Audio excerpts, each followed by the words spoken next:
Hello there, it's Mike with the Fish Tank Barn. I'd like to welcome you to another video. Since it's Halloween, I decided to have a little bit of fun today and carve this pumpkin to put into my fish tanks to see which fish would eat it and which fish would not. I decided to choose some of the more herbivorous species since they'd be more likely to eat the pumpkin. So let's dive into the fish barn and check out which fish will eat the pumpkin and which fish will not.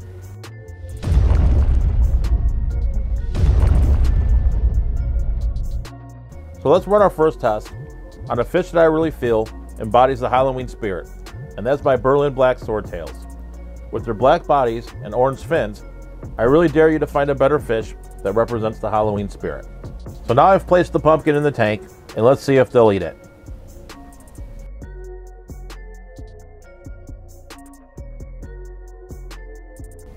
You can definitely see them go inside the pumpkin and start picking at the inner flesh of the pumpkin. So let's go ahead and take a moment and let's just watch these fish in action.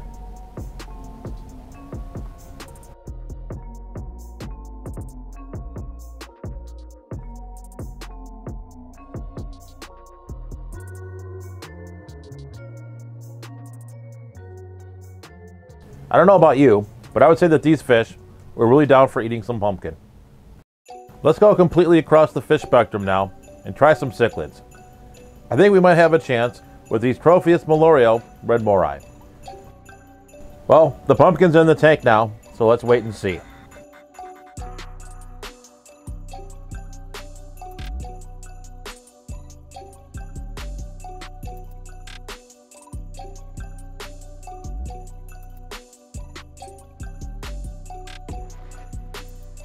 Well, I left the pumpkin in the tank for about 20 minutes or so, and unfortunately, they didn't really show much interest. I would have to say this is a fail, and the Tropheus really didn't like the pumpkin. Well, I'm not really willing to give up on the cichlids just yet. So let's try my Mbuna tank, which is home to quite a large colony of both purple ACI cichlids as well as yellow labs. Let's see if we have better luck with these guys. You can see the pumpkin's in there now. The yellow labs have really taken an interest in it.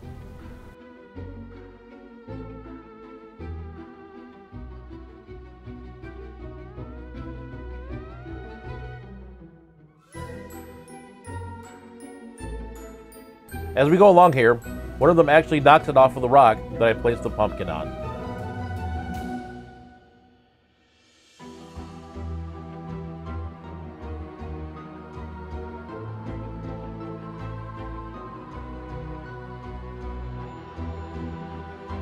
I left this in here for about 20 minutes or so, and the yellow labs were definitely down with eating on the pumpkin.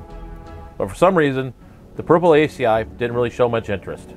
So between the Tropheus and the two Mbuna species we looked at, definitely some mixed results.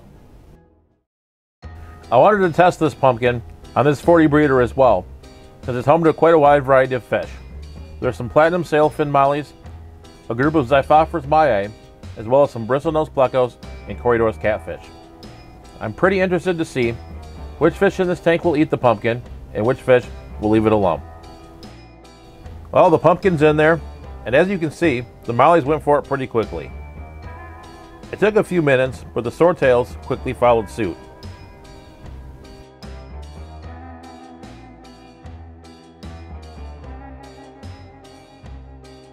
At the time I left the pumpkin in there though, the plecos or cories didn't seem to be very interested in it. I imagine that if I left the pumpkin in overnight, I think the plecos would have gone for it, since they tend to feed once the lights go out. So I hope you enjoyed our little Halloween food test. I thought this would be a fun way to highlight the fact that our fish will eat more than just your typical fish food. In the wild, our fish eat all kinds of things out of nature, and I thought this was a fun way to think out of the box about fish food. So with that being said, stay safe, stay fishy, and I'll catch you on the next video.